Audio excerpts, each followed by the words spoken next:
Waafrika wote wanakumbuka, wanajua mateso tuliteswa na wakoloni. Ndio sababu kama tuko pamoja na sisi tunafurahia siku hii. Cha kwanza naanza kuwapongeza nyinyi wote wananchi wa Kenya. Cha pili ni kuwafikishia salamu za Warundi, salamu za amani, salamu za upendo, salamu za undugu. Warundi walinituma niwaambie kwamba wanapenda nchi ya Kenya,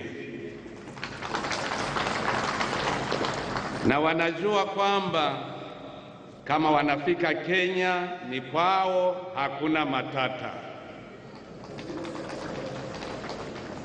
Mheshimiwa Rais, mimi nashukuru sana kwa mwaliko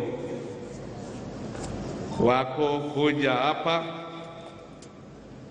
kujiunga nanyi kwa hii sikukuu.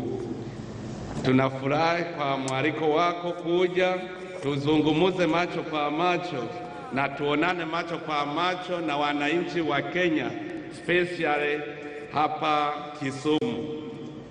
Nilikuwa nasikia Kisumu kwa masikio, nilikuwa sijaona huyu mji, na furaha sana. Asante sana.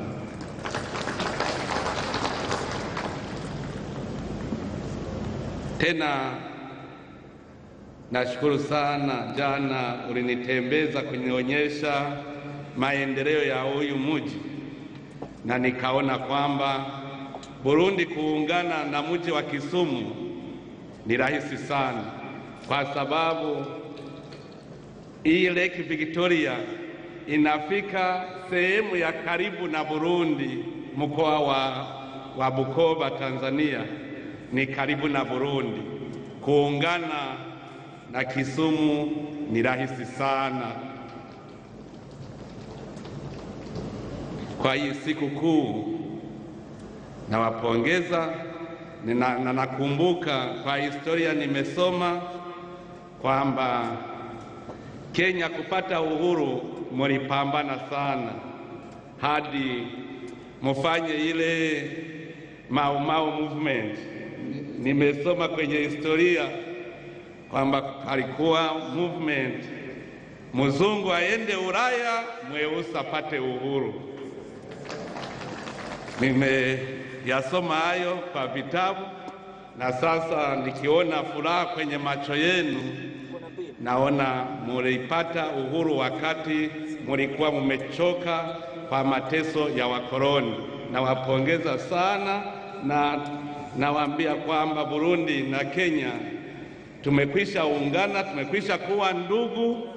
Wa Kenya ni wandugu wa Burundi, na wakaribisha Burundi ni kwenu, na Warundi tunajua kwamba mmekwisha tukaribisha, na huyu upendo uendelee milele na milele. Mungu abariki Kenya. Asante sana.